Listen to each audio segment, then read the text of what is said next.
All right, good evening. This is the Elizabeth School District Board of Directors meeting, Monday, January. Wait. 1 minute. For those of you in the audience, we are beta testing live streaming right now. So the 1 minute is in the back. Looks like we got a technical need. All right. All right, good evening. This is the Elizabeth School District Board of Directors meeting, Monday, January 23rd, 2023, working session. And I would like to call this meeting to order at 6 o'clock, 6:01. It just changed to 6:01. All right, can I get roll call, please? Director Blackham. Here. Dr. Booth. Here. Dr. Frumfeller. Here. Dr. Karcher. Here. Dr. Olson. Here. All right, please join me in the Pledge of Allegiance. I pledge allegiance to the flag of the United States of America and to the republic for which it stands, one nation, under God, indivisible, with liberty and justice for all.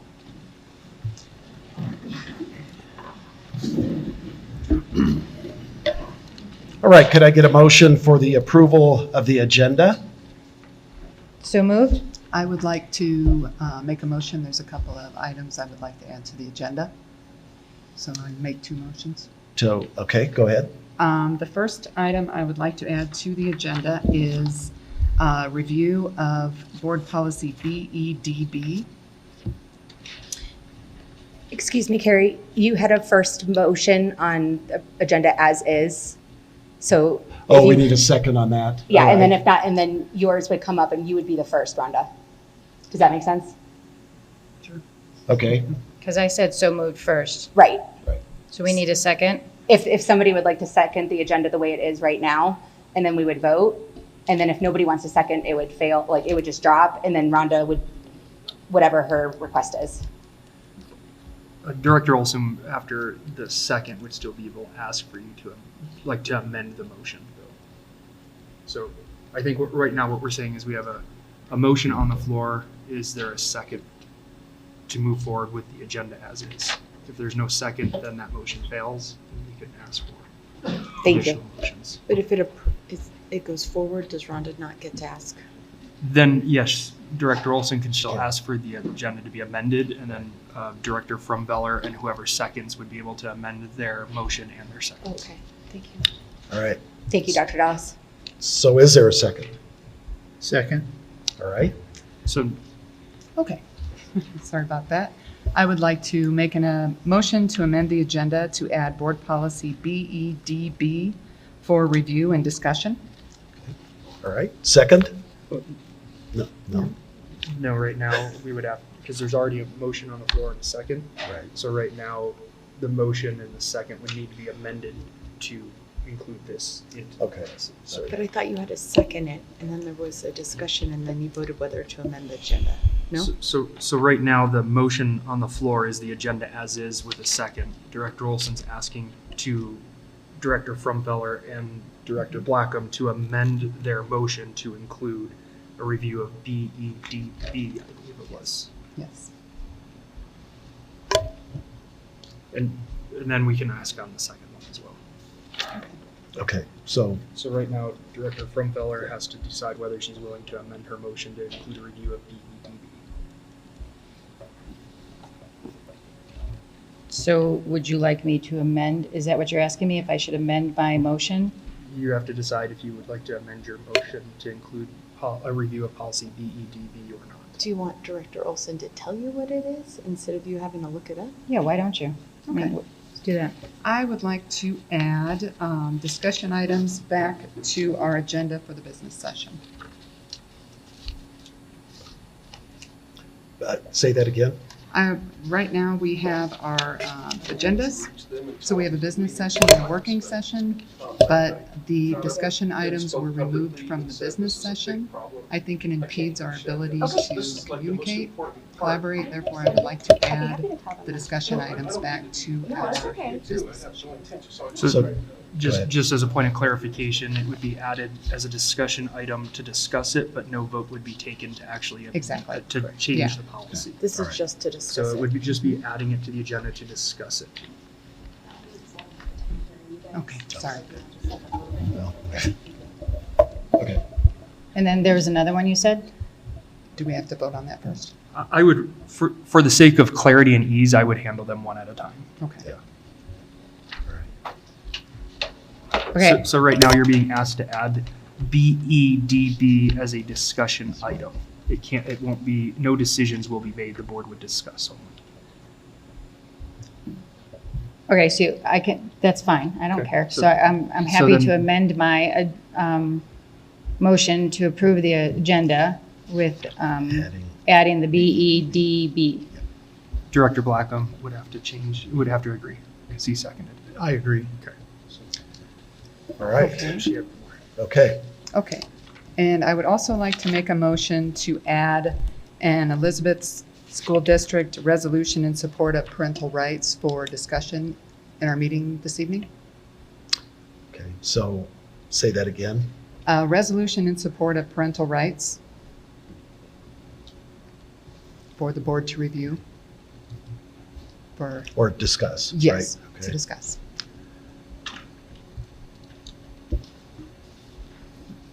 So again, that would be a discussion, no action taken? Yes. And so it would be the same Right, process. Director Frumbeller would have to amend her motion, and Director Blackham would have to agree. Sure. I'm good with that. Are you good with that? Yes. Thank you. All right. So moved. We've All right. added those to the, both to the agenda. Now you need to roll call for the Right. agenda. Now, roll call, please. Director Blackham, Aye. Director Booth, Aye. Director Frumfeller, Yes. Director Kircher, Aye. Director Olson. Aye. All right. Can I get approval of minutes or a motion for the approval of minutes from the BOE meeting December 12th, 2022? So moved. Second. Roll call, please. Director Blackham, Aye. Director Booth, Aye. Director Frumfeller, Yes. Director Kircher, Aye. Director Olson. Aye. All right. Can I get a motion for the approval of the minutes from the Board of Education meeting January 9th, 2023? So moved. Second? Roll call, please. Director Blackham, Aye. Director Booth, Aye. Director Frumfeller, Yes. Director Kircher, Yes. Director Olson. Aye. All right. We're going to move on to communications. And for the only one on the agenda is Rebecca, our Chief Financial Officer. It's all yours. Okay, so I just wanted to give a really brief, high-level overview of what is coming up for the mid-year budget revision. And then I will answer any questions, if you guys have them, about my presentation. We are required to approve our mid-year budget by the end of the month, so that's why this was added really quick to the agenda. Just a couple points that I'd like to make are that as a school district, we have to make sure that we don't go above what the board appropriates as expenses. So that's why we've kind of adjusted a few of the things to make sure that we are well within our appropriations. And then I'm just going to go over a few high-level items on the review or request for board approval. There was a decrease in our beginning fund balance after we were audited by $445,824. So that has lowered our beginning fund balance at the beginning of the year. There's been an overall increase of revenues after allocations in the amount of $1,253,514. This growth was due to the grants the district received and School Finance Act funding increased due to higher than anticipated enrollment numbers. Another factor that kept revenues from being higher was that the improvement fees are much lower than we expected, causing a $300,000 reduction in that portion of the budget. And then a total increase of expenses and transfers is $1,682,038. And then just kind of a high-level review of some of those items that were additional expenses are relating to multiple grants, including our co-action, air quality safer, and operations stabilization and workforce grants.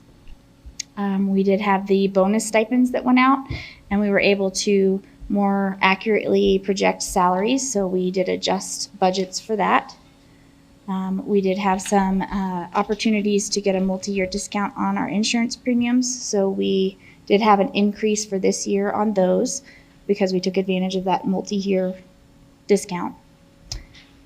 And then a big one is our SPED program. We have had several kids join our district that require some out-of-district center-based care, in addition to some staffing shortages that we have where we are not able to keep them staffed, so we have to use contractors, which are much more expensive.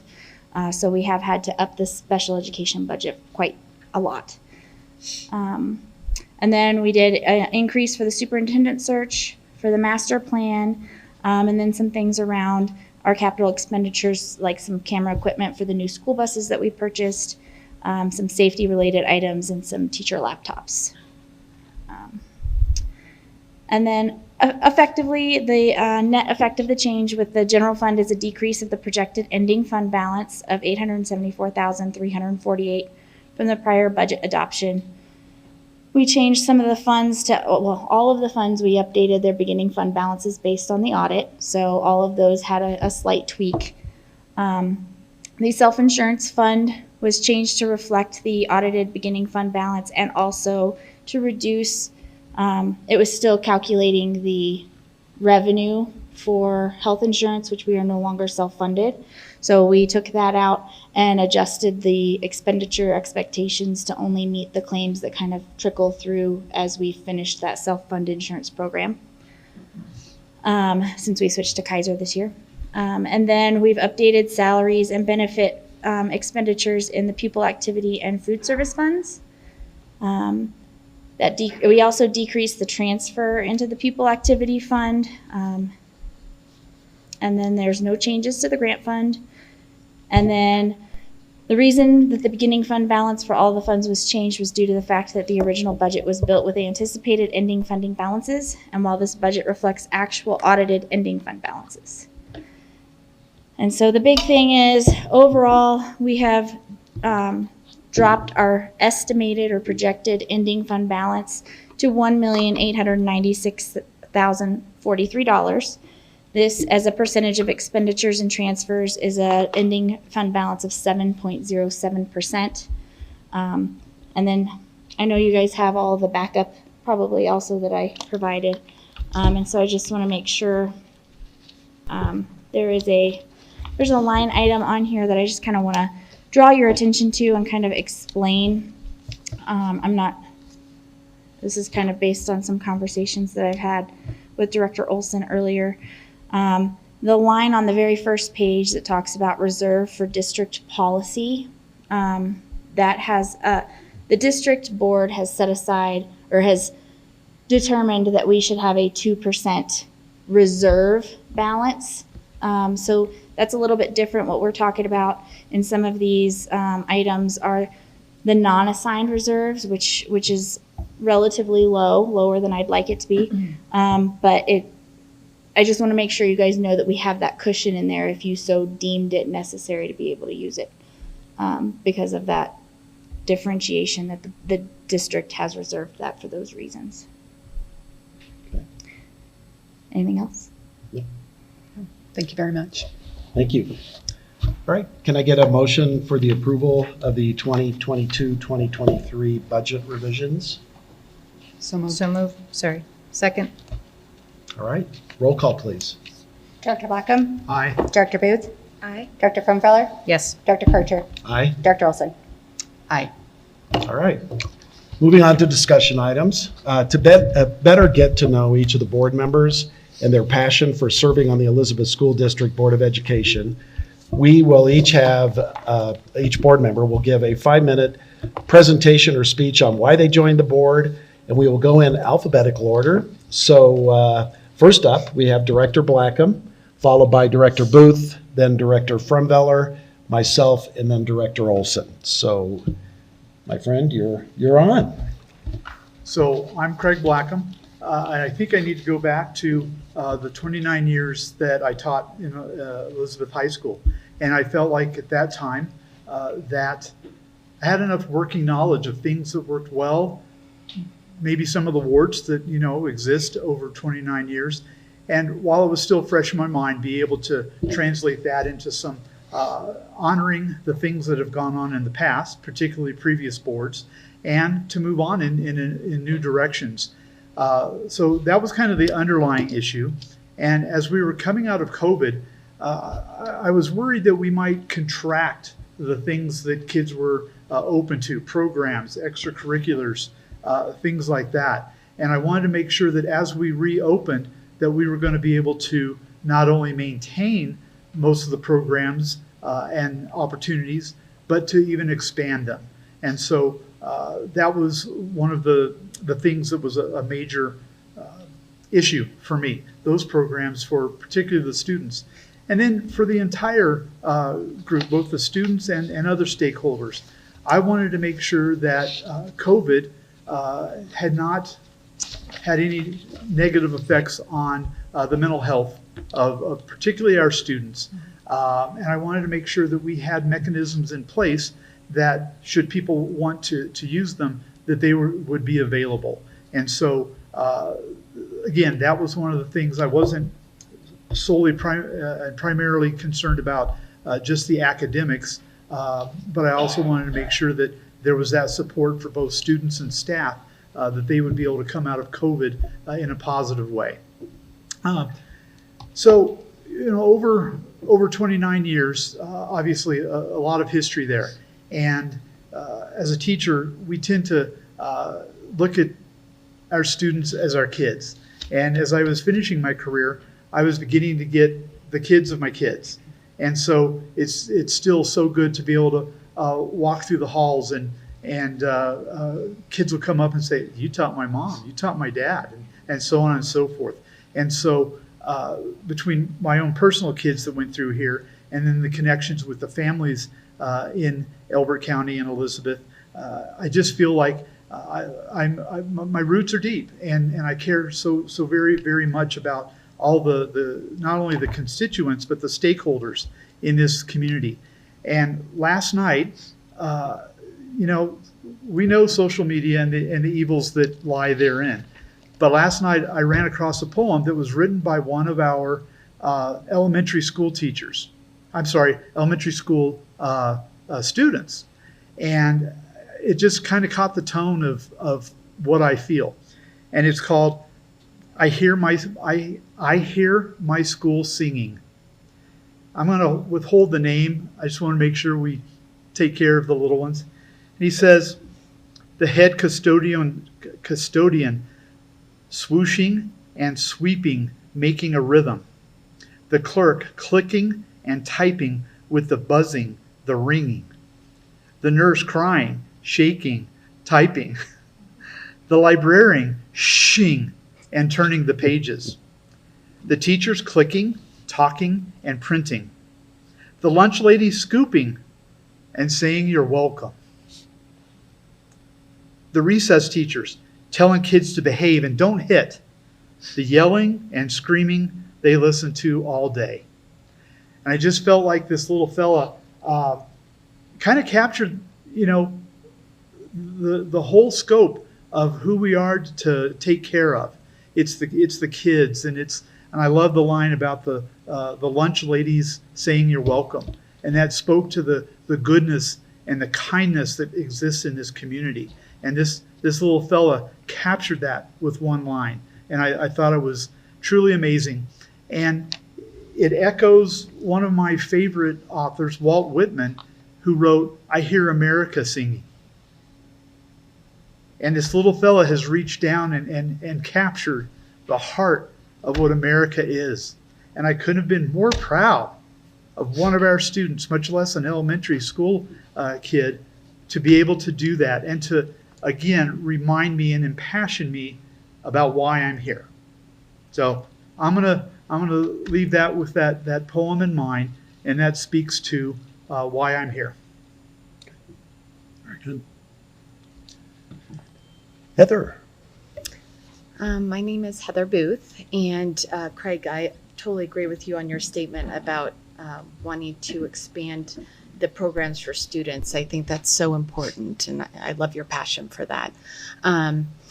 My family and I have lived in Elizabeth for over 20 years. My husband and I have 4 amazing children, 3 whom have graduated from the Elizabeth schools, and 1 still attending.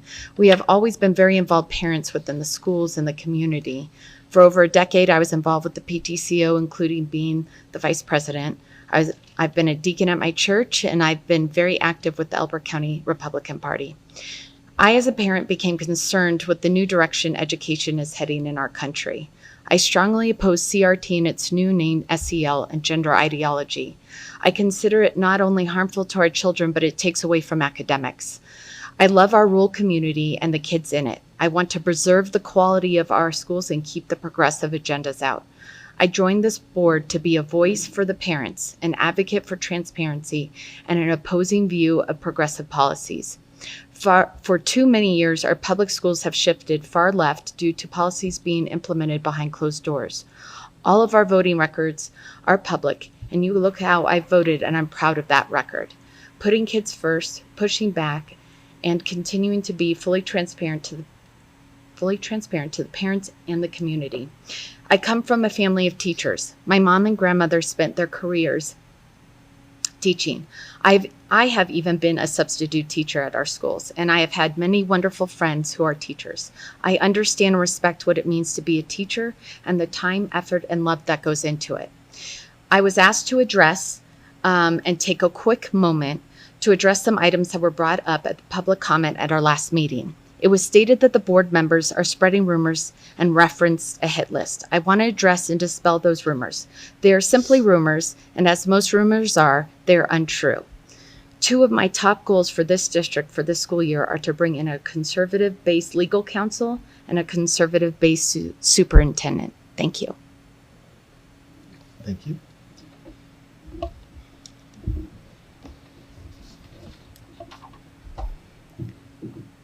Good evening. First, I'd like to reintroduce myself to y'all. My name is Kim from Beller. I have lived in Elizabeth here since 2011. I love this community. We're originally from Chicagoland area. Huge difference. The snow, that's pretty much the same right now, but other than that, huge difference. My 2 girls graduated from Elizabeth High School. My oldest, Haley, graduated in 2016, and my youngest, Lily, graduated in 2020. I was elected for this position a little over 3 years ago, and thank you to all of those that voted for me. I reflect back on the questions as to why me, why run. One of my main reasons for running back in 2019 was based on school safety. Since getting on the board, we have retained an amazing safety director who is doing a fantastic work for all of our schools. His relationship with our police and fire departments is simply awesome, and I have nothing but praise for Mike and a huge thank you for all that you are doing to keeping our schools safe. So thank you very much. I was asked in 2019 what were the top issues that I felt our district would be facing over the next 5 years. And I actually pulled these off from my letter that I wrote back then. And my response at that time was safety, government mandates, and teachers' pay. And we've all hit all 3 of those. I should have bought a lotto ticket back then. I've listened to all of the public comments over the last few months with some sadness. It's obvious that the 5 of us do not see eye to eye on many positions. I've been looking at our CASB leadership workbook and have reread many parts of it. One thing that we all must understand is that the only employee of the school board is the superintendent. It is necessary for all board members to always bear in mind that an individual board member has no individual authority. After our last meeting, as I was walking out to my truck, I overheard 2 faculty members saying that they were scared for the jobs. That was so sad to hear. With that being said, I would like to reassure the community that once again, our only employee is the superintendent. I personally cannot fire anybody in this district. It comes to our table and then that's how it goes. But we cannot take that measure. However, if I hear something, like any of us here, hear something that a teacher's doing, I am going to bring it to the superintendent and ask him to follow through and do some research on it. So it doesn't mean that we're not listening and doing our job, but we are going to, ask our superintendent to look into it. I personally want to thank Dr. Bill Dallas for all that he has done for our district since he has become the interim. I'd like to thank Kristen Harris for all of her continued hard work that she does as the executive assistant to the superintendent and for us, the Board of Education, as well as being the grant manager. it goes unsaid. We thank you so much. You have done so much work for all of us, constantly keeping us on our toes and everything, and we do appreciate your work. And the faculty, you are all awesome, and I so very much support and appreciate you all. As I said in 2019, I want to support the district and our community in any way I can. Today, not only do I want to keep our conservative values alive, but I want our board, the 5 of us, to reunite. We can all agree to disagree on some matters, but we need to come together again as a team. We need to remember that we didn't run for politics or to further our own agendas, but to serve and to protect the kids of Elizabeth School. Thank you for your time. Thank you. All right.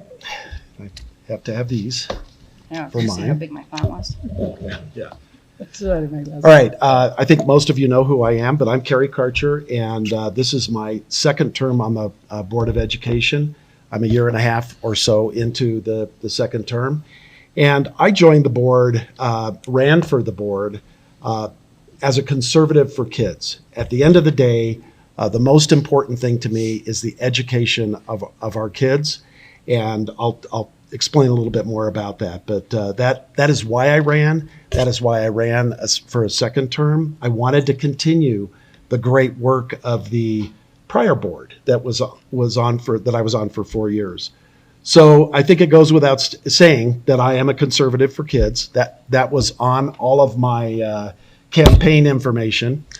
And I am a conservative and have publicly stated that in a couple of board meetings, that I do not support CRT. I do not support the woke version or policy of SEL.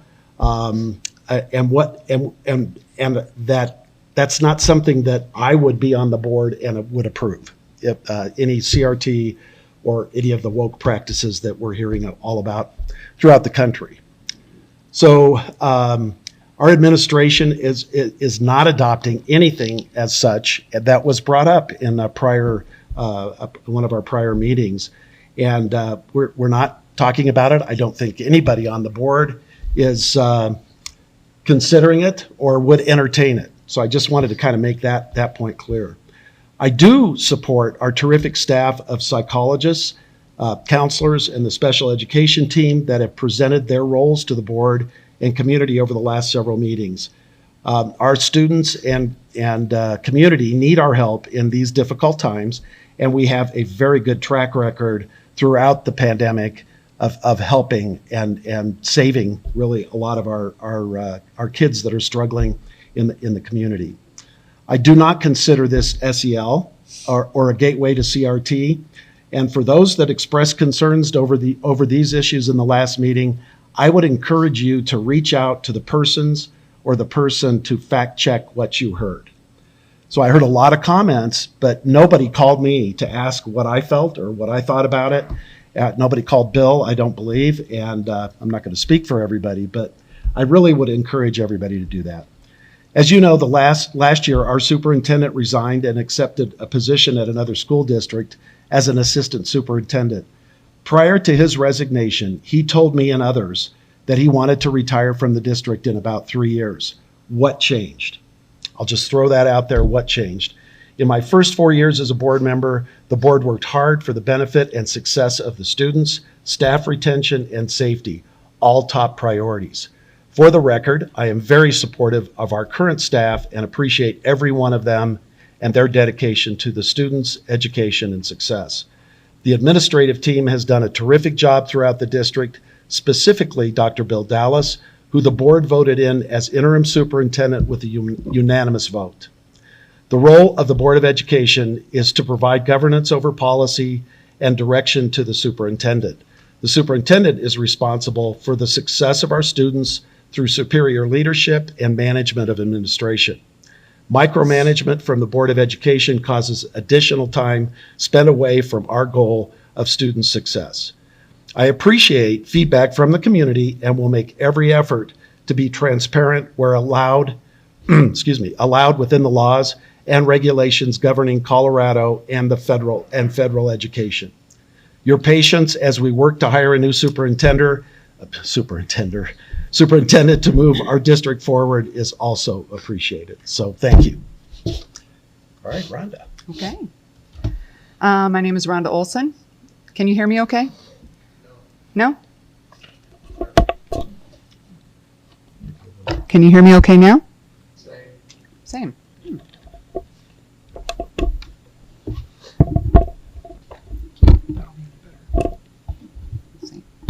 Is that better? Okay, awesome. My name is Rhonda Olson. I've worked in higher ed for about 21 years, and I have lived in Elizabeth since 2017. Come from Nebraska, been in Colorado for, well over 2 decades. My passion is simple, and that is to ensure the kids in our district have the opportunity to get a good quality academic-focused education, and that they are provided with the vocational opportunities to prepare them for a successful future. I'm passionate about protecting parental rights. Parents entrust us every day with what they treasure most, and that's their children. We need to respect their role as parents and understand our role, which is to provide their children with a good education. I'm passionate about transparency. Parents need a window, better yet, a glass door to be opened, and parents invited in and be welcome to give their input and participate and collaborate with their teachers and administration in the education of their children.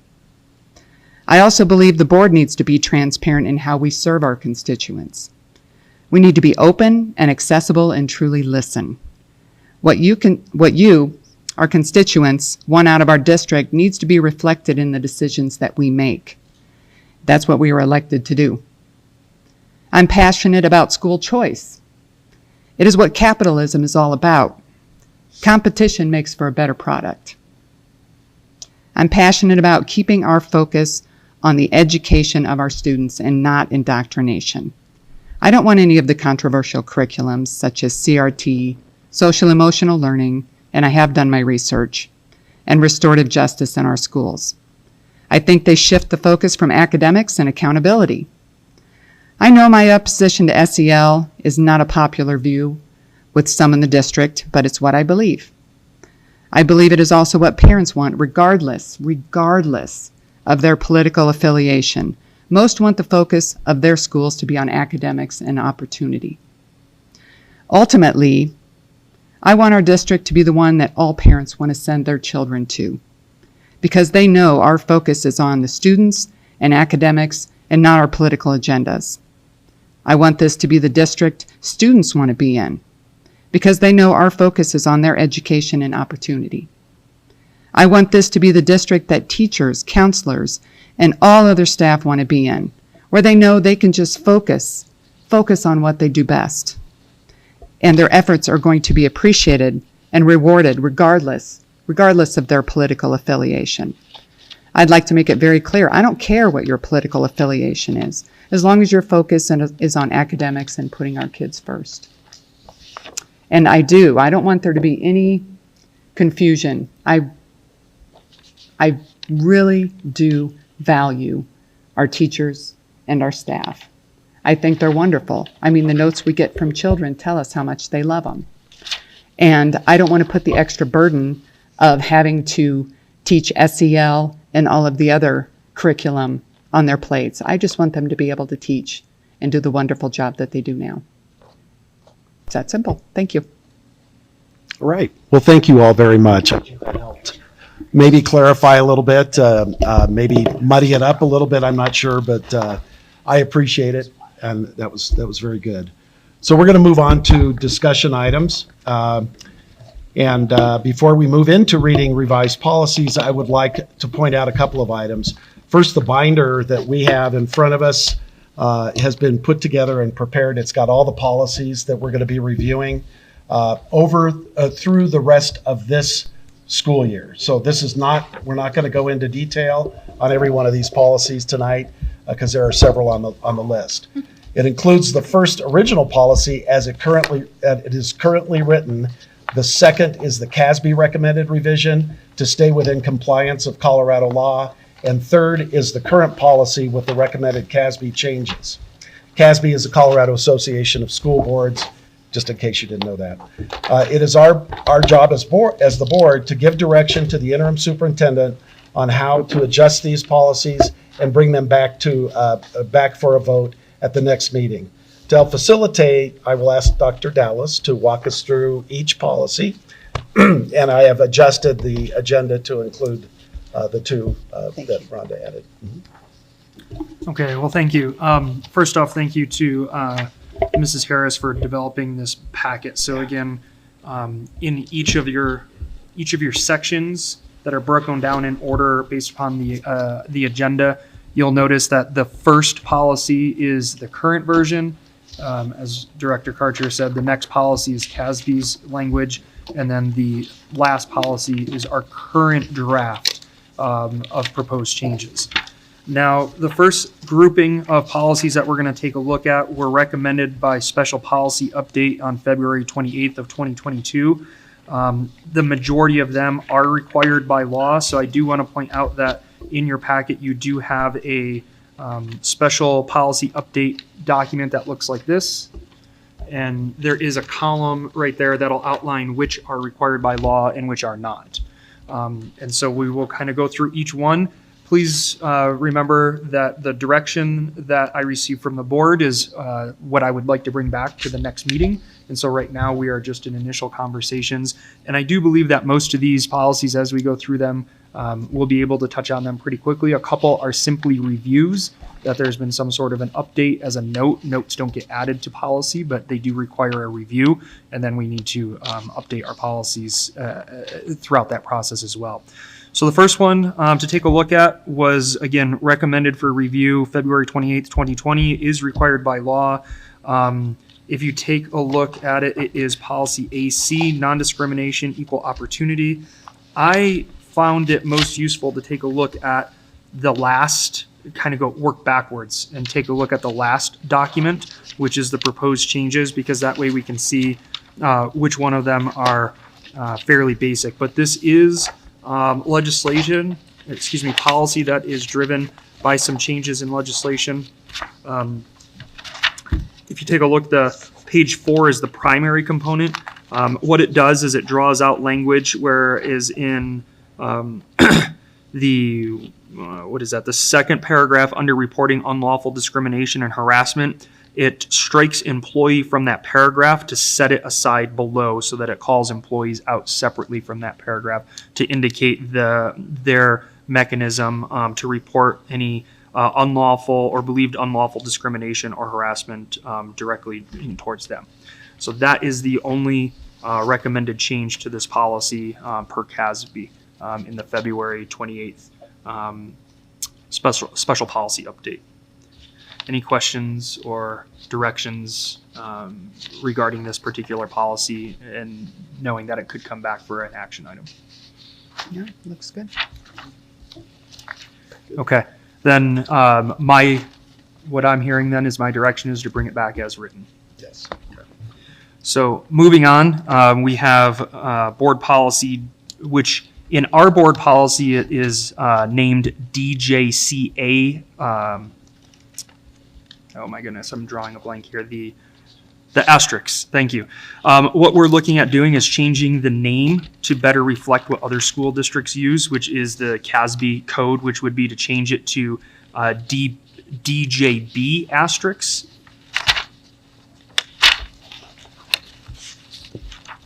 And I'm just confirming that I believe that is the only, nope. On page one of that policy, the reason this got brought forward to begin with from CASB is to better delineate what a micro purchase is. And so you'll see the language change there around micro purchases are purchases that amount to less than $3,500. And that they are not required for bidding, but it outlines a little bit different language on finding comparable quotes and comparable options when you're evaluating which is the best course forward. And if we do bring this back as an action item, we would also adjust, which doesn't require a vote by the board because it's a regulation and it would just be a name change. DJCA apostrophe has a corresponding regulation. We would also be changing the file name to represent the file name change on this as well, but there'd be no contextual change to the regulation. Anyone have any questions? No, looks good. Okay. Moving on, and I'm trying to not flip my pages too strongly here to not influence the audio. The next policy that was in the February 28th, 2022 revision or recommended special policy update is policy name GBI asterisk, excuse me. And if you take a look at the last page, you will notice a note which indicates districts must ensure that they have written district-specified procedures in place regarding the retention of criminal history records information, and it goes on with an additional note. That is, this is a policy that is up for review with no changes to the policy, but a note accompanying it to further clarify for board members the purpose of the policy. Is the note different than the actual policy? No, and the note doesn't actually go into policies. So when the policy gets published, if we do update it, it's the exact same policy. It's just drawing attention to a legal note. Okay. Any questions on that one? Okay, moving on.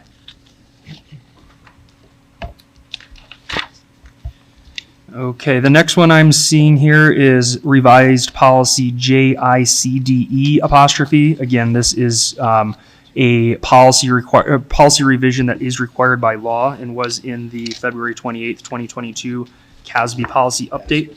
Yeah, asterisks. This law is aligning language in the bully prevention education to CDE best practices and bully prevention.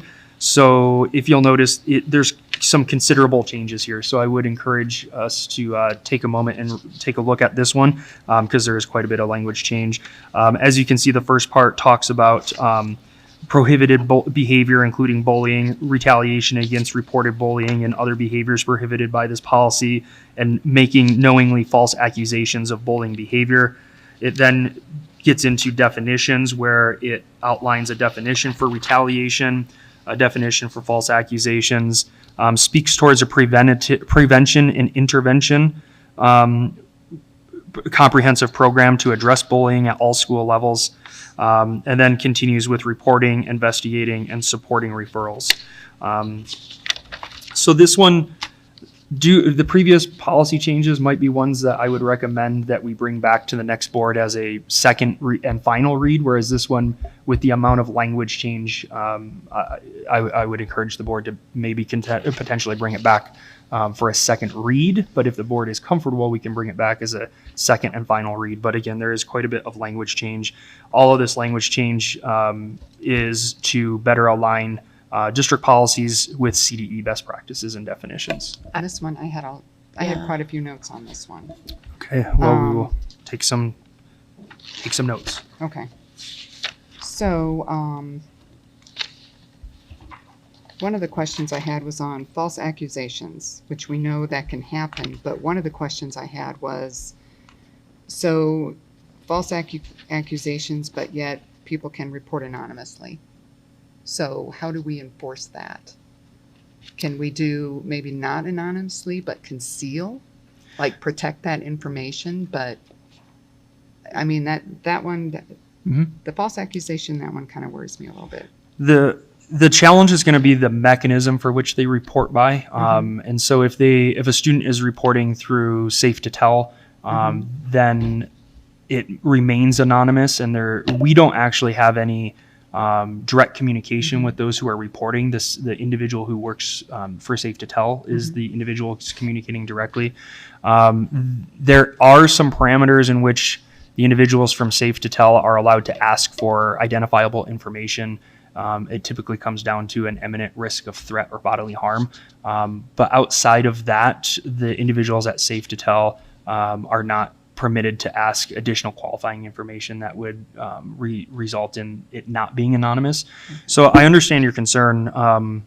The challenge that I think we're going to have from a policy standpoint is it really depends upon what venue the anonymity comes from. Okay. Yeah. And I have several other notes, but I want to make sure that I give everybody else a. Okay. Wait, let's start. Are you starting from the beginning? Because like on the first page, for example, making knowingly false accusations of bullying behavior. I'm nervous this is going to make some nervous about reporting. So if they can't prove that somebody has bullied them, are those kids or whoever going to get in trouble? You know what I'm saying? Like, so if they're saying this is happening, but they can't prove it, could that child possibly it be turned around on that child? Does that make sense? Yeah. Right, correct. So that makes me a little nervous, because then they're going to be like, I don't know if I'll report it because if I can't prove it, I could get in trouble. It seems like I saw something about retaliation in here, but I might not, I'm not Well, sure. it's at the bottom of the first page. Yeah. Right, yeah, that's what I'm So looking at. is retaliation what you're worried about for the kid who, No. Making knowingly false accusations of bullying. So like if a child makes up that somebody bullied them, they could get in trouble, which makes sense. But by putting the language in there, I'm nervous that it's going to make kids being like, I'm not going to report it because I don't know if I'll be able to prove it. Does that make sense? yeah. I would think that this is just an automatic thing that do we have to have it in policy in order for a child to be in trouble for making up a false accusation? So if it can't be proven, is there a possibility that that child who's innocent could possibly get accused of So falsely? because Yeah. it would create a false accusation? If it can't be If it proven, can't be is it proven. possible that's going to It come makes back me nervous on? about putting Yeah. that in there. So I should also note, again, this one I expected us to have some conversation on. So we will be reviewing the recommendations from the board in a policy review, and we do have a couple of people who have volunteered graciously, and including some community members, to review the concerns. So I am making notes on those, and then we will also cross-reference with legal to ensure that we don't accidentally strike something that we can't strike. So I am taking notes on this, and again, the direction would be that then in the policy review committee, we would review all the notes from the board and bring it back with adjustments based upon your comments here today. This is a policy that's required by law, correct? Right. Yes, it Yeah. is, but it doesn't mean that every part of it is required by law. That's Okay. where we're going to have to dig in a little bit more. But right now, what I do have is a concern on page 1, making knowingly false accusations of bullying behavior, and a concern of, will this prevent a student from reporting for fear that if it can't be proven, that then they might be held accountable for false accusations. And then similarly, a note on page 2, false accusations and concerns around anonymously reporting and how do we handle that. So additional notes would be appreciated. Okay. And then I had under prevention and intervention on item 2. Just curious, so it says training on bullying prevention, education policy, how to recognize and intervene in bullying situations, and positive school climate practices. What does the positive school climate practices consist of? Likely it could consist of a lot of things. The way that I would best interpret it is a lot of schools will have like codes of character. I can think of one in a previous school that stood for involving integrity and respect and discipline. And so you have what are called positive reinforcements, positive behavioral support systems, to where students who are routinely seen doing the right thing and showing the right behavior, at times they can earn some sort of rewards. Sometimes that can be, some teachers will use like internal systems, such as if you earn enough points, you can be the line leader at an elementary school level, that sort of thing. So when I read positive climate or school climate practices, those are the sorts of things that come to my mind. Okay. Next, I had number 4, to initiate efforts to change the behavior of students engaged in bullying behaviors through re-education on acceptable behavior, discussions, counseling, and appropriate negative consequences. I would like to add to that, engage at the beginning, engage with the parent or guardian to initiate efforts to change behavior of students.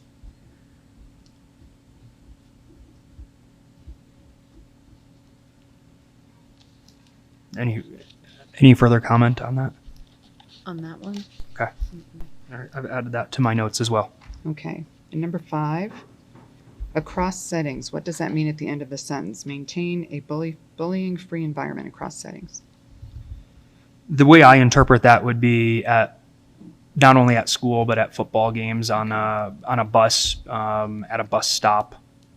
Okay. That's how I interpret it. Okay. Next, number 6. To support targets of bullying through a layered continuum of support that includes but is not limited to individual and peer counseling. Again, I would like to add to the beginning of that, engage with parent or guardian to support targets of bullying.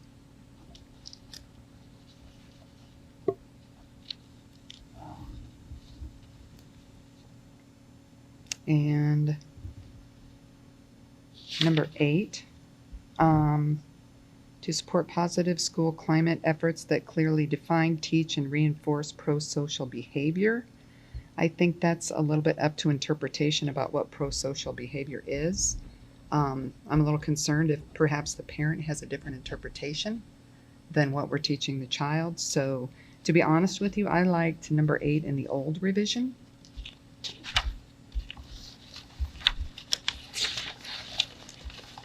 To recognize and praise positive, supportive behaviors of students towards one another on a regular basis.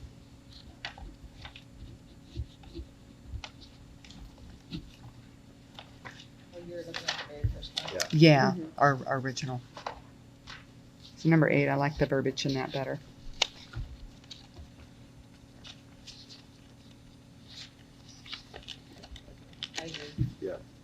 Okay. Next, number 9. Sorry, you said this was going to take a while. This one has a lot of language changes. Yeah. So. One of the things that it talks about is to designate a team of persons at each school who advise the school administration on the severity and frequency of bullying.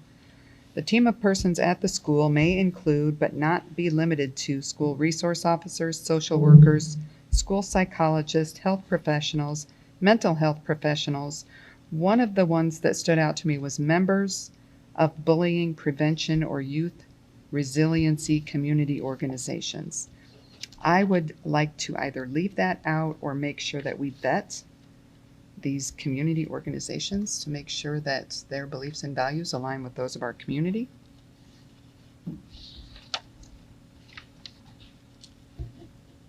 Yeah, that one made me nervous as well. There's a lot of options out there. I just want to make sure we pick the right one. Why don't we just take it out? Or take it out. Yeah. Just health professionals, counselors, teachers, administrators, parents, and students. Mm-hmm. Yeah, I think take it out. Okay. Do you have one on? In doing so, does that eliminate some of the groups that send us posters and things that might come out of Safe to Tell? I don't think it eliminates it. This just is calling out. Again, it says to include but not limited to. I have one for 10. And mental health professionals kind of wraps all of those, I think, into it a little bit too. We ready to move on to number 10? I am. Okay. Is everybody else? In number 10, to survey students' impressions of the severity and frequency of bullying behaviors in their school. In our original version, we had content in there that said including surveys not required and students may voluntarily opt in. That was removed. I want to have that added back in. And that wasn't in, that was below 8. That was the second paragraph below number 8 in the original version. Thanks. So it says participation in the surveys will not be required and students may voluntarily opt in to participate in the survey. I would leave the old version entirely. Okay. Yeah, I And agree. strike 10. 10. Yep. Or make that number 10, the one Right. that's on this, on the. Yeah. Yep.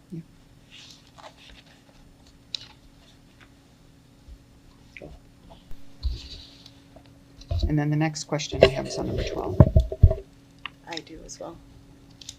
So it says to provide character building for students that includes but is not limited to age-appropriate, evidence-based, social and emotional learning, as well as information on the recognition and prevention of bullying behaviors. I would like to remove it or put a parent opt-in in place. Because once again, character traits for parents may differ and there's really no one size fits all.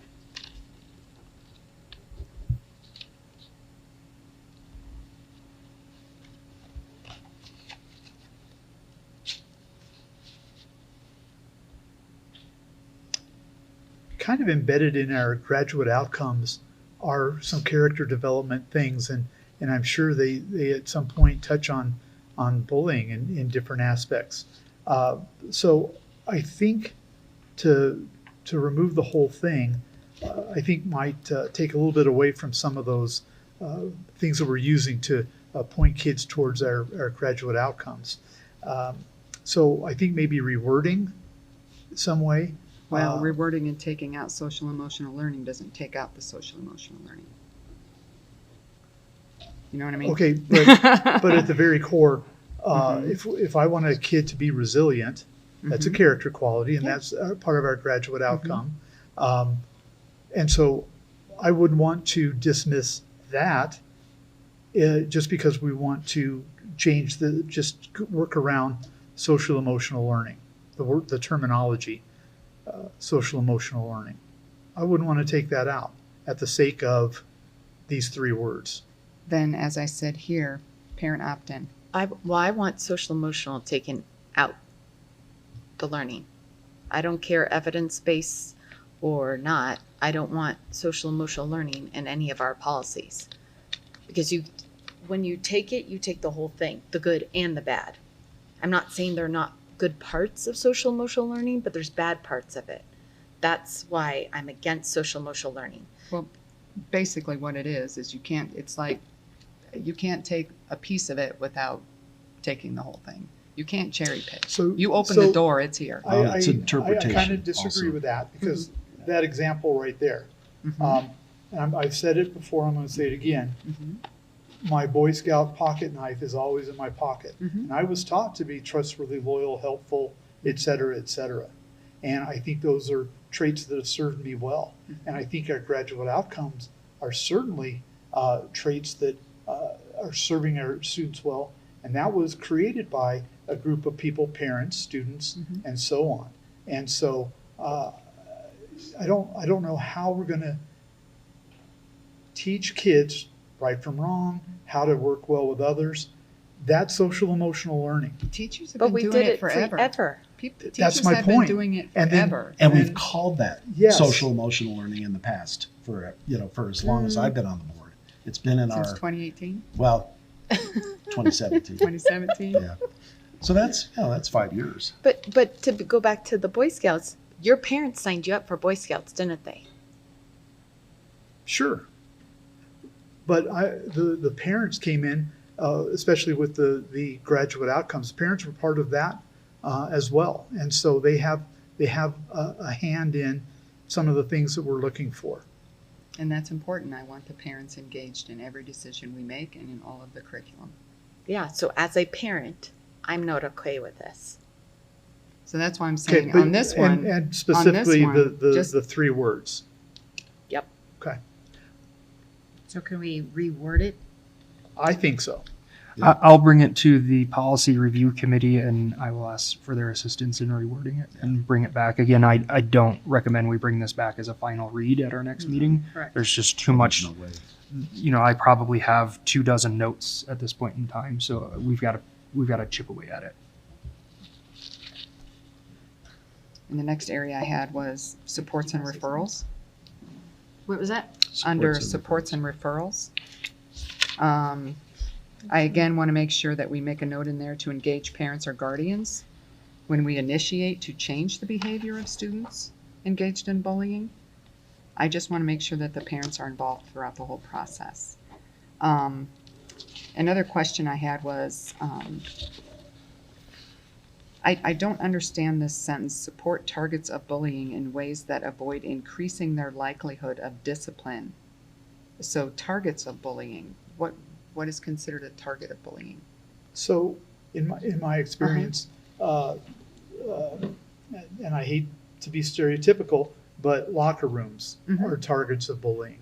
And so if we can have somebody, a coach or something in a locker room, that would kind of help diminish some of the probability of that.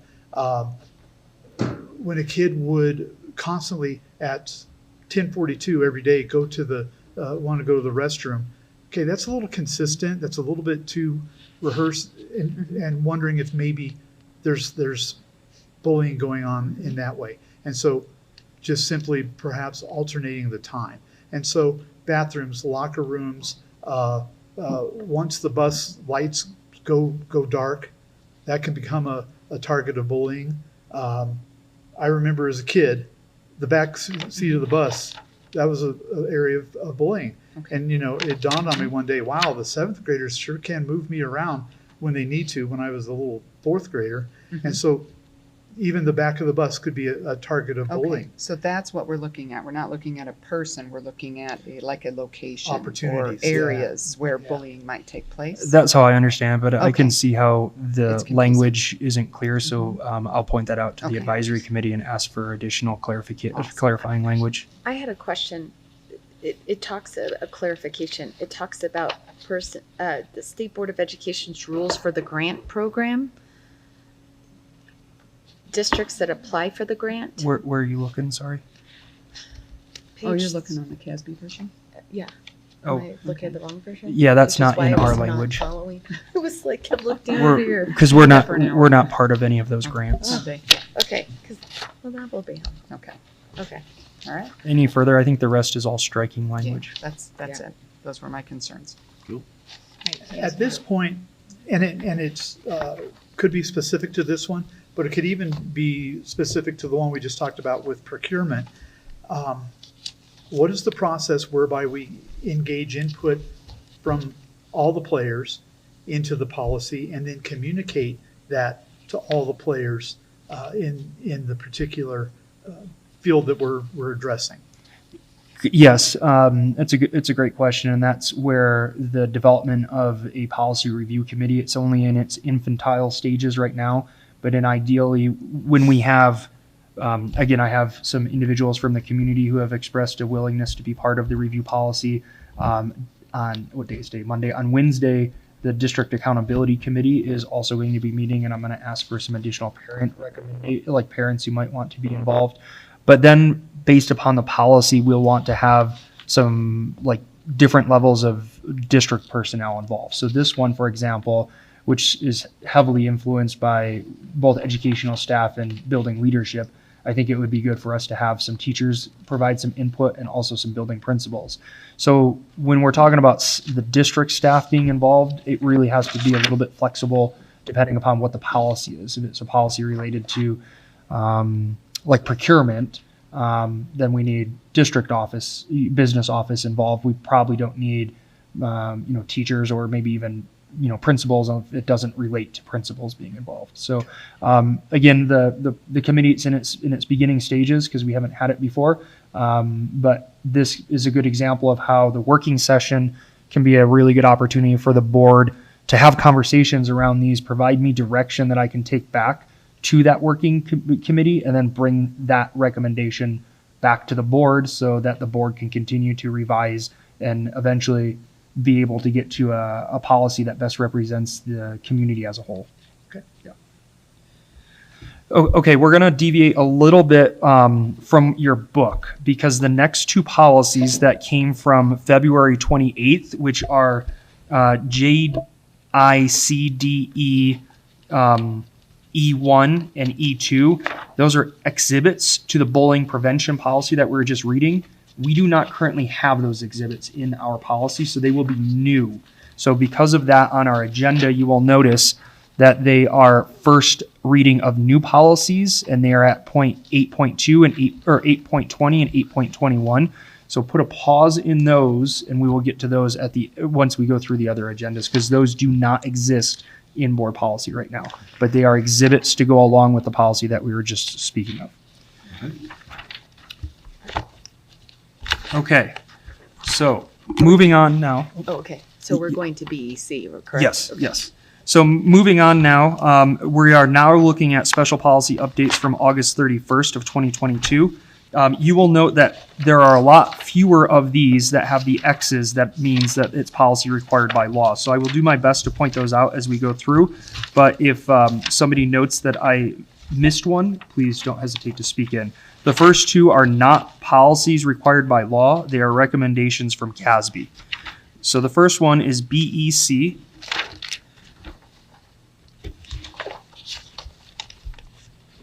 I was wondering if it would be possible to, because we're in the middle of looking for a superintendent right now, and this has to do with, I know this has to do with executive sessions, but it seems like most of this has to do with the superintendent search. If there's any way to table this till after we hire the superintendent, because I hate to do this right in the middle of looking for a superintendent.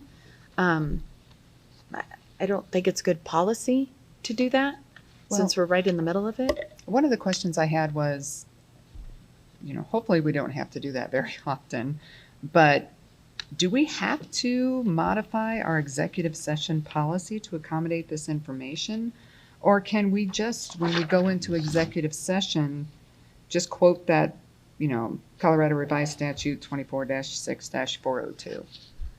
I mean, do we have to modify our executive session policy, or can, whenever we go into an executive session, as long as we have a statute to refer to? We can't, yes, we have to follow that specific statute to the letter. Yeah. Right? Yeah. It literally to the letter. So 4B, whatever it is. So I don't know that we can really adjust anything having to do with the statute, right? I know we can't do that. But so So basically what I'm saying is, why do we have to put these statutes into our executive session policy? Why can't we just, when we need to go into executive session, and just refer to the policy? You technically can, because it is still state statute. So I believe Director Olson's question is, do we have to have it in our policy in order to execute state statute? And you don't.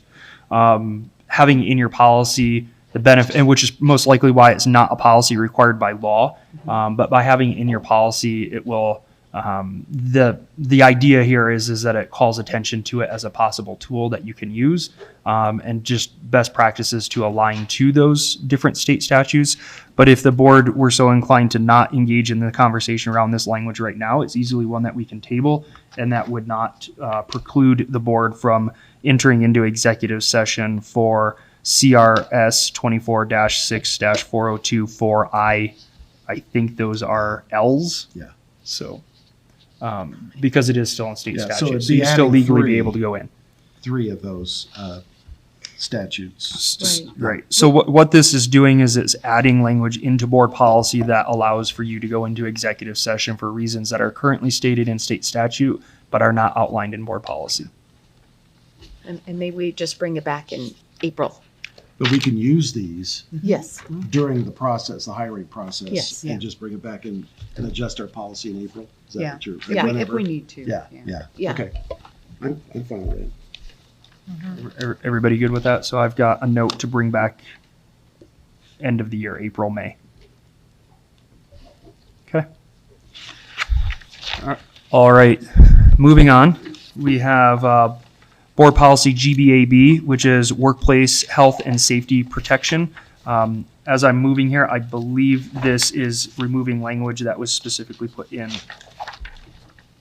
Yes, as you can see on the top of page 1, it's removing the public health emergency, which is not a requirement by law. It's simply a policy recommendation, because this language was put in there specifically for COVID. But again, it is not required by state law to remove it or to leave it in.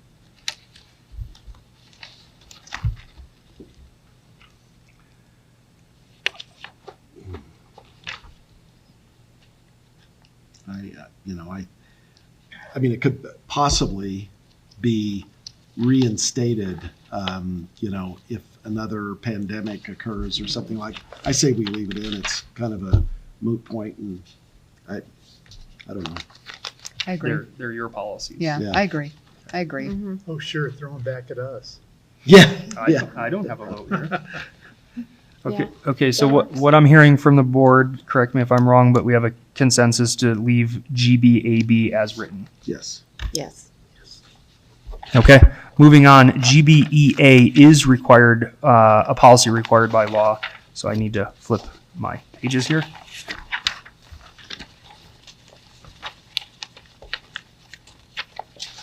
Okay, so based upon my notes, this is language that was added as a result of the passing of CRS 2-4-401, which is changing, better defining what is meant in state statute by immediate family.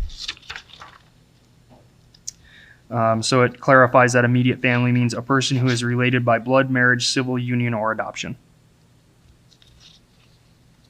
Looks good to me. I'm fine Yeah. with that. Yep. Okay, moving on.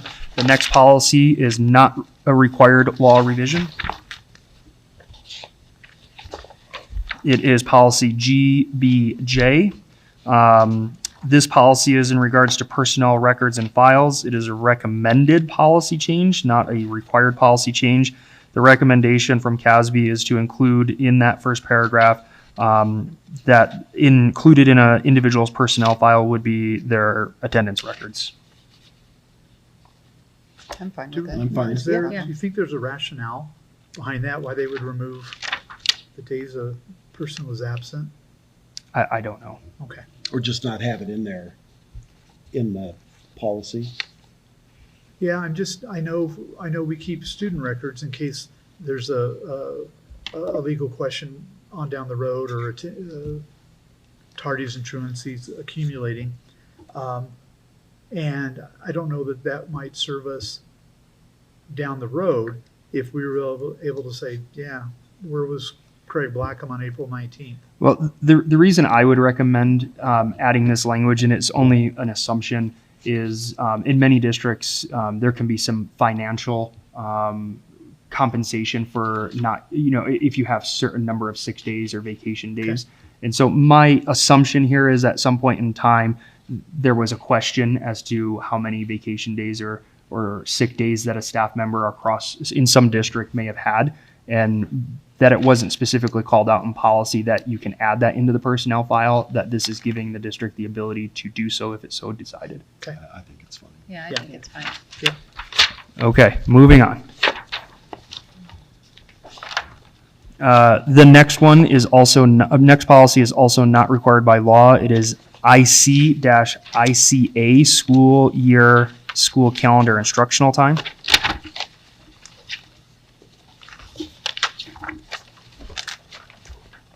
Our current policy does not match CASB's policy. The update, so this update doesn't apply to us. So this is simply a review, and we're not recommending any language changes. But since CASB changed their policy, we're recommending reviewing our policy. But since the parts that CASB changed in their policy are not reflected in our policy, there is no policy change. So, If so you why were would we to, bring it forward? just so that the board has seen it. Okay. One thing I want to point out very quickly is when we get audited, it's per minute. And one year we were short, I don't know, 7 minutes a day. And at the end of the year, we ended up having to pay, I believe, $150,000 because we didn't have the actual amount of time that the state required. And so to be able to stay on top of this, it doesn't seem like much, but I watched us go from 3 o'clock to 3:07 to 3:10 because we had to accommodate for all that contact time with students. So it does get audited and can have a negative effect if we don't stay on top of it. And I think the committee does a really good job of making sure that we are getting the right number of hours in front of the students. And Carrie, you might want to move I can tell it's right here. better, okay. I said the committee that reviews the calendar does a really good job, very thorough. All kinds of people are involved in that. And so I think we've got it nailed now. And so I think we move forward with this policy. And I would like to point out that this is a good example of how CASB's recommendations can guide our work, and where there is the ability for the board to make its own decisions, it doesn't necessarily have to make the same decisions as CASB. So the reason, once again, that this policy doesn't require any language changes by us is because if you were to line our policy up directly next to CASB's, the language that's being changed in CASB's is not even in our policy. Okay, moving on. We have, again, a policy not required by law to be changed, but it is recommended to look at IHCDA, which is concurrent enrollment. I do have some notes on this one, so I want to flip to the page. So most of the language here is about adding and deleting language around concurrent enrollment, tuition, and repayment. So there's not a lot on the first page that I would point out. But when you get to page 3, you'll see there's some pretty substantial changes that are being changed here. The first paragraph, I'll kind of highlight a few of them at a high level. The first paragraph is recommended by CASB, but it is a result of a new legal reference to where we also cover books, and we do cover some of this funding, a lot of it through a concurrent enrollment grant that we can reapply for each year. This year, for example, it was $50,000. And so if you take a look at a lot of the language here, it is in reference to the new legal review, which you can see on the back page, which is CRS 23-6202.7. I'll also note that in addition, because this is a little bit different than other policies, my neck is starting to hurt turning that way, so I'm going to hold it this way. But if you take a look at the bottom, you'll notice that there is language that is, bottom of page 3, underneath the sentence that ends with annual basis. That is new language that would be proposed. So the underlined part of that, where it says information about concurrent enrollment options and the benefits of participating in concurrent enrollment during high school, will be provided to middle school students and their parents and guardians electronically at least once during the school year and at least once during the summer. That would be in the policy, but the next part is a note, and notes do not go in the policy. So I just want to make sure that we're clear that because they look very similar other than that word note, that we're clear as to what would be going in the policy. And I would also like to point out that I think that that new part aligns pretty closely with what we heard from one of our students who attended the CASB session at our last board meeting, where she had indicated she would recommend that there be additional information provided to middle school students about concurrent enrollment opportunities and opportunities at the high school. Mm-hmm. So she was spot on there. Yeah. Any questions on this one? No. Okay. Okay, the next one is not required by law, but it's JFAB, continuing enrollment to students who become non-residents.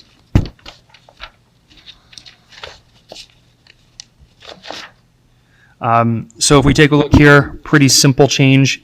There is no change to the language, but the legal reference is now updated to include the most recent legal reference, which is CRS 22-36-1012A, parent not required to pay tuition if resident of Colorado. So there's no changes to the language. It's only adding the legal reference footnote.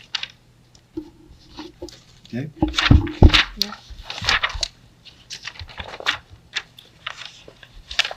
Okay, moving on to JFABA.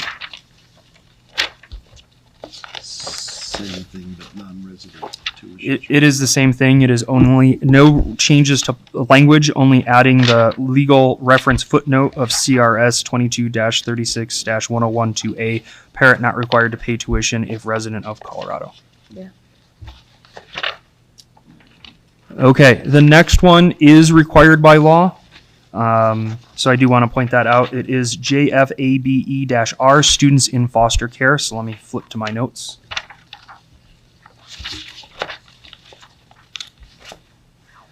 There's no change to this policy. It is legally required to be reviewed due to the note on the bottom of page 3, which clarifies that SB 22-008 requires school district child welfare education liaison to provide students in out-of-home placements with information and assistance about tuition waivers for Colorado public institutions of higher education for qualifying students.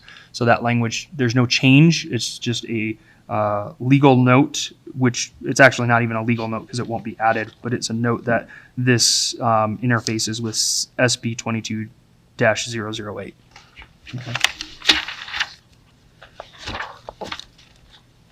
Okay, next policy is JFBB, Inter-District Choice Open Enrollment. JFBA. JF, You missed one. oh, excuse me. Yes, JFBA, Inter-District Choice Open Enrollment, or no, sorry, Students in Foster. No. No. JFBA. Intra-district I read choice. the right title, but the wrong number, I'm Right. sorry. So JFBA, Intra-District Choice Open Enrollment. So this is a legally required review based upon August 31st, 2022. I also would also point out that this does have some changes in language.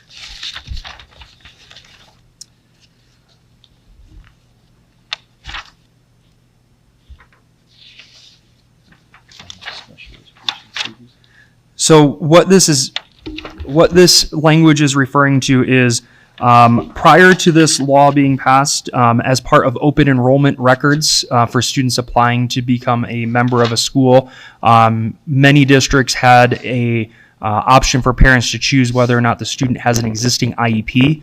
Schools, including public institutions and charter schools, are no longer legally allowed to ask that question before a child is enrolled. And so we have to remove that question from our enrollment paperwork. Once a child is enrolled, then a school is legally allowed to inquire upon whether a student receives special education services. And if that student does require special education services, that the school or charter school would not be necessarily able to apply. And it is a choice, not a resident boundary area. Then at that point in time, the school has the ability to ask further information around the IEP. So the difference here is you can no longer ask for that information before the student has either been granted enrollment or not granted enrollment. And again, that is specifically for students who don't live within the boundaries of that school. So it's part of open enrollment choice.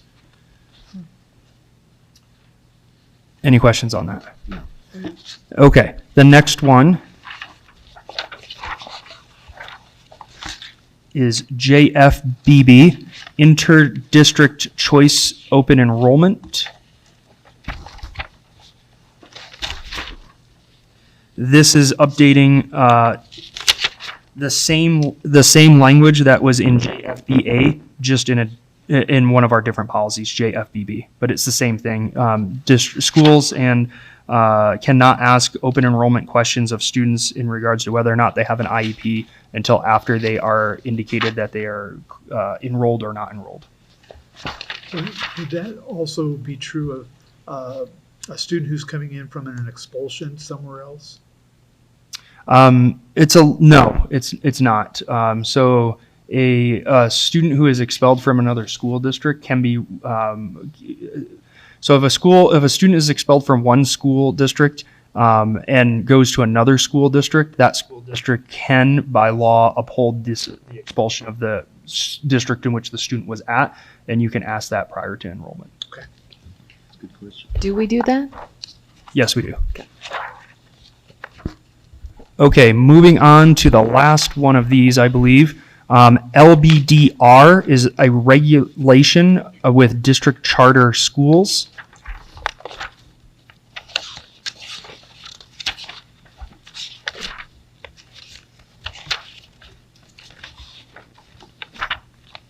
Getting there. There's a lot of pages to turn. Okay, so as you take a look at page 1, this is a required by law revision. You'll notice that prior to this language, the application deadline was August 1st. Now the application deadline is August 1st through October 1st, so it lengthens, it makes a longer window, and sets the timeline of August 1st between 9 a.m. to 4 p.m. 4 a.m. is pretty early, or by 9 a.m. the first business day following October 1 if it is on a holiday. So it lengthens the window for districts to accept charter application. And then on page 5, you'll see a similarly reflected change to where it no longer says on or before August, it says on or before October 1st. And those are the only changes to that policy.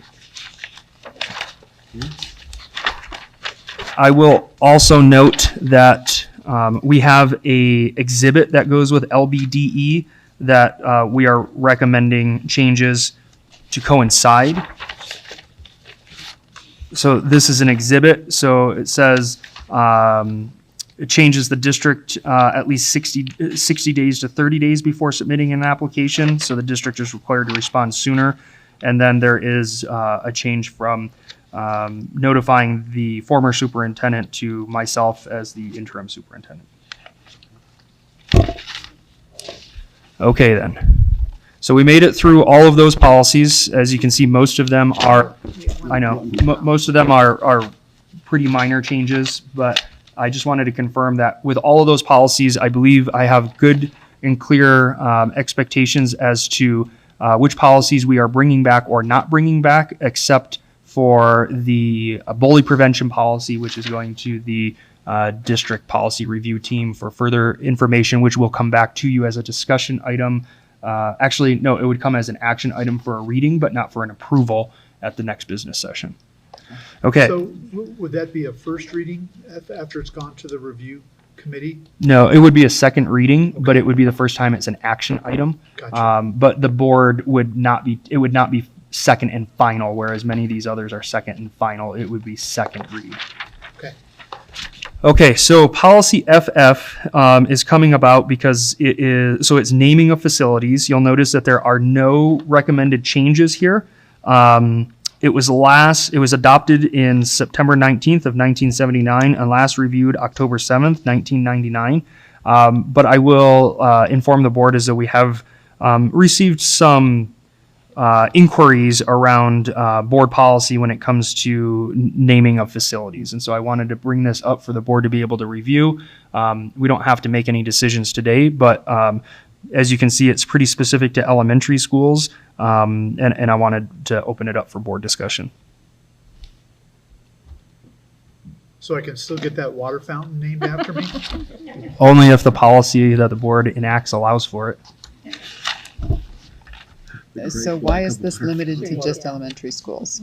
I don't know. So maybe that's something that we revise. It could be, and again, I think one of the important things in here is that the board retains the oversight on the naming of the facility.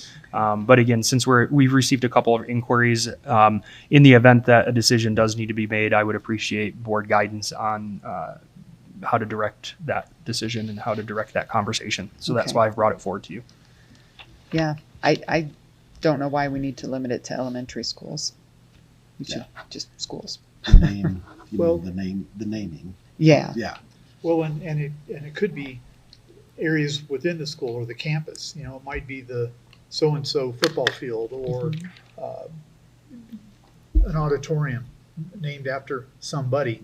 And I just want to make sure. I know years ago it was putting signage on buses to advertise, and I don't want us to ever become an advertisement for somebody who's perhaps given a donation or something like that. So just to make sure it stays within the scope and kind of the tastes of the community. And I know you can't really quantify the taste of a community, but I certainly wouldn't want to put, name an Excel auditorium or something, some corporate entity reflected on some of our buildings.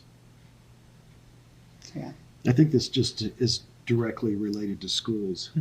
But the I'm naming just, of the school, but just that's a for good point. future thought, And how would this be expanded if we needed to? Well, what I have right now is that we would like to look at, I will bring this to the policy review committee with some of your input. We have two more policies besides these two that we need to go back to for first read. But so the direction that I have for the committee is to widen the scope so that it's not just limited to elementary schools.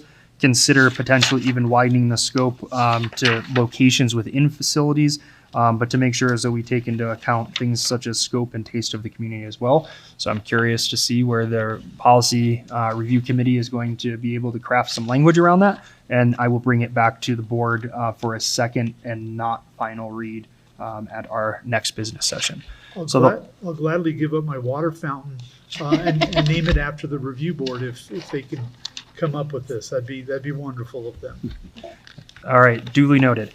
So now we need to go back in our binders to the last two policies, which are JICDE and J1 and JICDE2, which are BOE reporting form exhibit, and a second one, BOE reporting form. So again, these are new policies. We do not currently have them. And I will point out that they align to the policy that we had most of our conversation around and are bringing back for a second but not final read. So as you can see here, these are BOE reporting forms, and there are some changes that I'll let you review.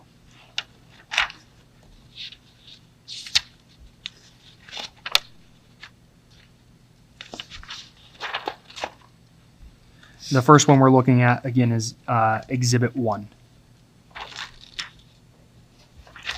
Any questions here? Well, I still see a conflict between reports made anonymously, but yet people being falsely accused of bullying. I think that opens a window for people to falsely accuse. So I thought maybe instead of reports made anonymously, if there was some way we could make it confidential.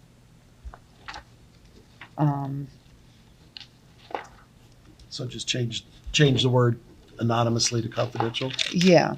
Yeah, I think it definitely deserves more because I don't want people to feel uncomfortable coming forward, but I don't want it used as a tool to bully either. Yeah. The next thing I had was under contact information of person reporting optional, if a parent or guardian or other was provide contact information. Why was that crossed out? I don't understand that. So again, it's contact information of person reporting optional if a parent or guardian or other provide contact information. So I don't understand why that was removed. Because they could mark it that it came from the parent or guardian. Mhm. Yeah. Well, now they're just basically saying that it's optional. Okay, so leave that in. Yeah. Okay. Anything else for Exhibit 1? Okay, moving on to Exhibit 2. Again, this is related to and I still would recommend that we don't take a second and final read on this until we've... I'm sorry, can I go back to one? I had a note here on the second page. Yeah. Down at the bottom, there is this question of, was there a real or perceived imbalance of power? What does that mean? It was on the state site. No, but, I know. But yeah, is that necessary? Because it's very open to interpretation whether someone has more power than you or not. I can't speak to her if it's necessary. I'll have to research Okay, that. great. But typically, based upon my previous experience, examples of an imbalance of power would be Director Blackham actually used this when he was referencing being on the bus as a fourth grader and a seventh grader picking on him. That might be a perceived imbalance of power due to the age differences. Possibly another situation could be if there's one student who is being mistreated by 4 students. That could also be perceived as an imbalance of power. But I will do some The research. verbiage is a little, it might be unclear to some. Sure. I'll research it and see what we can come up with. Thank you. Any others? I guess an overall question is, I think as much as there's physical and verbal, there's now the whole aspect of cyberbullying. Yes. And I can't tell you that I have a handle on all that entails, but I'm guessing that this addresses that aspect as well. I think Sit it it in possibly there. could. think it said it. And I believe the Exhibit E has more information on that at the bottom of page 2. So if there's nothing more with Exhibit 1, then Exhibit B is the last one we have. Other than, I believe there's a policy that Director Olson has to be added. So I guess that's my way of saying I'm taking feedback on Exhibit 2. Well, here at the bottom, it better explains the balance or imbalance of power a little bit more on this one over what it explains in 1. I was looking at the bottom of page 2 on E-2. I had some concerns about this, is this explanation kind of puts images and words in the kid's mouth when they're reporting this. For example, description of the alleged bullying incidents, including date, time, and locations, and then it has methods, and then it gives examples. Was it physical, verbal, written, electronic, social media, psychological, social, images, or items displayed or worn? And then, you know, again, whether an imbalance of power exists between the target and the perpetrator, and whether the alleged bullying was based upon any protected category under federal law or school board policy. Some of the verbiage, you know, in my notes here, I have, you're kind of guiding people in their answer. Right, just let it, maybe just take the whole thing out. Yeah. I agree. Because you're feeding them the information. Yeah, exactly. Anyone opposed to? You don't think so? I don't think so. I think what it's doing, if a student is completing this, it's going to help them understand a little bit more about what they're reporting and what they need to report, and the details, the level of detail. It's I also just- guiding them to fill it out in Yeah. a certain way too. And I don't It's like not- where it says so images leaving or it items open to- displayed or worn. You know, they're not giving their interpretation of it if they're being guided in their answer.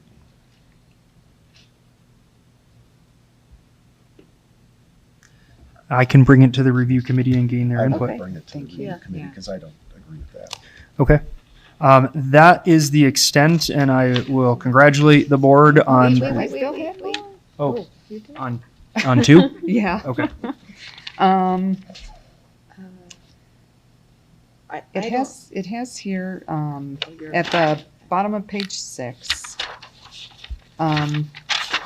document notification to students involved in the alleged incident of bullying and their parents, guardians. And then it was crossed out of parents, guardians of students involved in the alleged incident of bullying. And I was wondering, why are we changing that? You know, my thoughts in my head are communicate with the parents and let them work with their child. But the verbiage was just kind of confusing there for me. On my version where it shows that it's red, it's what it's doing is it's taking the language from of students involved in the alleged incident of bullying and putting it before the words parents and guardians. So it's the same language. Okay. It's just Cut and paste. grammatical. Okay. Director Blackham, you have anything to say about that? Looks good. Okay, so Okay. it's the language is just being moved from, instead of being after parent and guardians, it's before parent and guardians. And then I had a note here about addressing the student without a parent present. Meetings with each student and the student's parents, guardians may include an overview. Let me see here. Meeting with each student and the parents, guardians. I just want to make sure that it's very clear that we don't meet with the student without the parents present. That's what it says, right? Yeah, it's open to interpretation a bit. So you want, maybe It want to doesn't say say along or. with Just- the students' parents? If we could just add that in there, Along, Just like somehow along make with or it something clear. like that, so that Yeah. it's not saying that I'm going to meet with the student first. and then the And then parents. an hour later, Yeah. we're going to have the student and the parent in. Yeah, that's exactly where I'm coming from on that.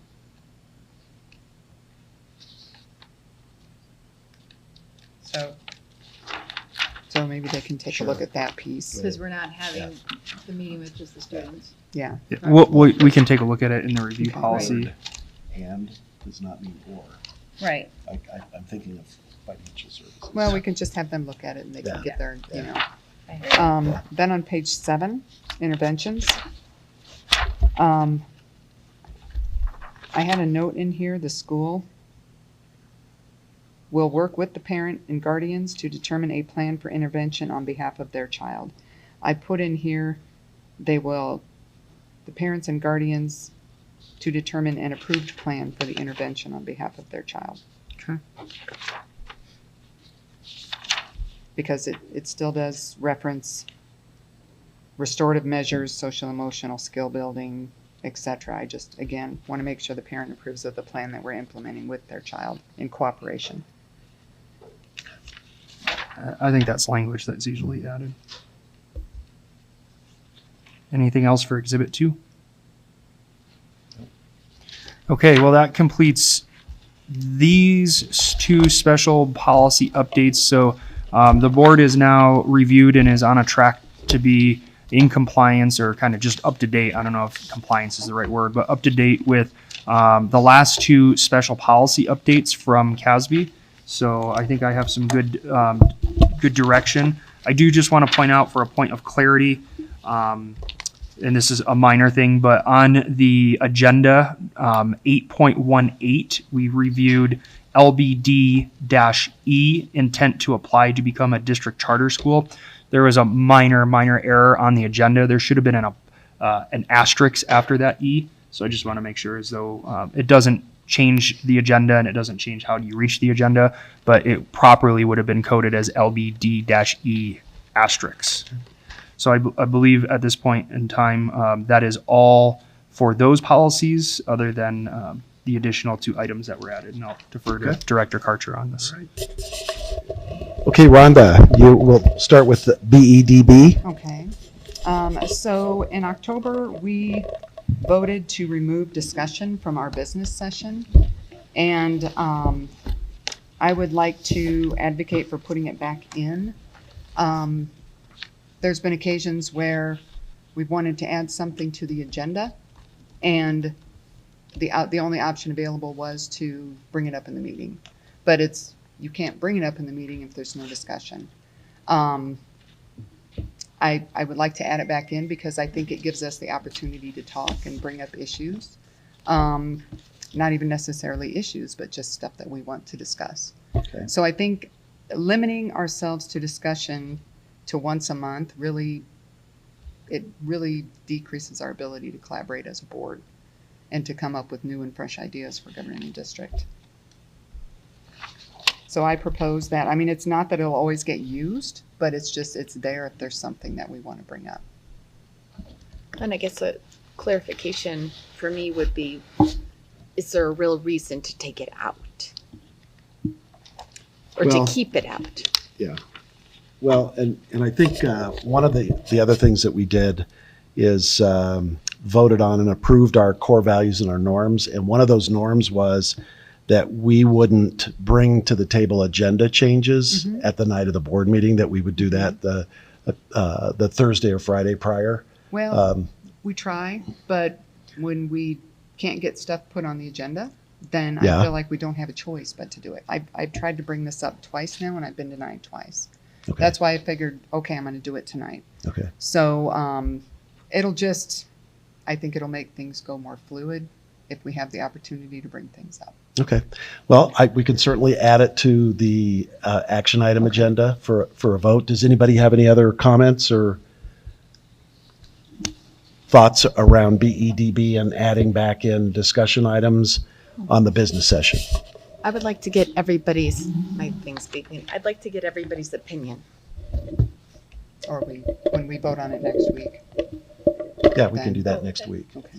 Yeah, because I think we didn't know what the reason for bringing it up tonight was, and this will give us an opportunity to go back and look at maybe our notes. And also, I'm looking at the policy, and I think we did it mostly to streamline the process of a business meeting versus a working session meeting. And I know we've had feedback from the community on that as well. So let's bring it back as an action item, and we'll have a discussion. That'll give us all an opportunity to review it. Thank you. Okay. So just a point of clarity, am I bringing it back as currently written or with any changes? Or is it coming back as it's currently stated? Well, we can't vote on it right now, so I mean, No. No, so we can. So I'll bring it back as change it's, I can bring it back with language. I guess I'm asking, am I bringing it back as it is or with a red line change to add discussion item back? I would like the red line. I think Okay, the bring red it back line's with a better. red line change, yeah. Okay, so I will bring back BEDB to the next meeting with a redlined addition of adding discussion back to business sessions. Okay. Yes. This is my second. So this is what I am proposing that we do. Do you want me to read this aloud so that the crowd can hear it? So I came across this yesterday, hence the last minute, and I apologize, but I was really impressed by this. So, and I think this would be something for us to do as a board and as a district that would be very supportive of our parents' rights. So basically what this is it's a resolution in support of parental rights for the Elizabeth, Colorado School District. And I can read through it. It's a little wordy, but this is a resolution to affirm the commitment of the Elizabeth School Board to the fundamental rights of parents to direct the education of their children. Whereas parents are in the best position to know their own child's needs and circumstances, and therefore should maintain authority over decisions that could impact the health and well-being of their children. And whereas the fundamental right of parents over the upbringing of their children has been unequivocally established in the United States and in the courts of the state of Colorado. And whereas the Elizabeth School Board recognizes Colorado Revised Statute 13-22-107 1A3, in which the Colorado legislature declared that parents have a fundamental right and responsibility to make decisions concerning the care, custody, and control of their children. The law has long presumed that parents act in the best interest of their children. And whereas the Elizabeth School Board believes that all academic success begins by embracing these fundamental parents' rights in our educational institutions. And whereas it is essential that parents' voices are respected and incorporated into the development of academic curricula to ensure that their children are receiving an appropriate education. And whereas the Elizabeth School Board believes that education must focus on academic subjects and without exception should not include personal bias or personal political opinion. And whereas the Elizabeth School Board believes that any parent has the right to see and evaluate all surveys, data collection, and psychological profiling before they are administered to Elizabeth School District students, and that parents have the right to opt out of any or all such testing, survey participation, and/or data collection. And now, therefore, be it resolved that the Elizabeth School Board affirms our commitment to the fundamental rights of parents to direct the education of their children, including the right to play a central role in what it is their children are learning. And be it further resolved that the Elizabeth School Board administration and employees will uphold the necessary partnership between teachers, students, and parents by directly communicating with and involving parents in the education of their children. The section that I have bolded here, opt out. We're a busy community. Everybody works really hard, and I can see where an opt-out might get overlooked. I would suggest maybe changing that to an opt-in.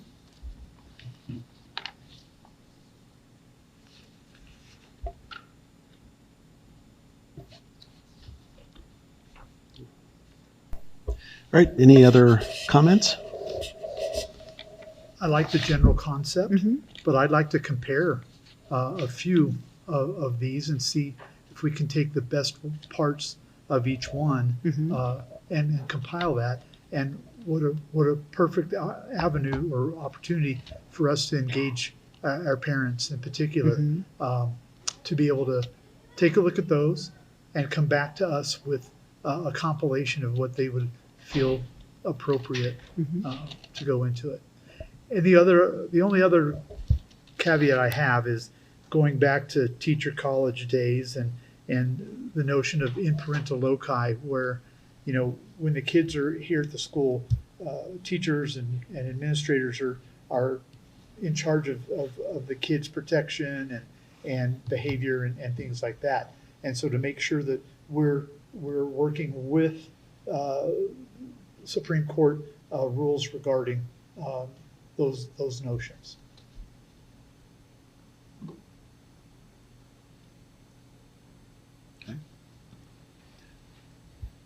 Kim, you have anything? Where did you get this?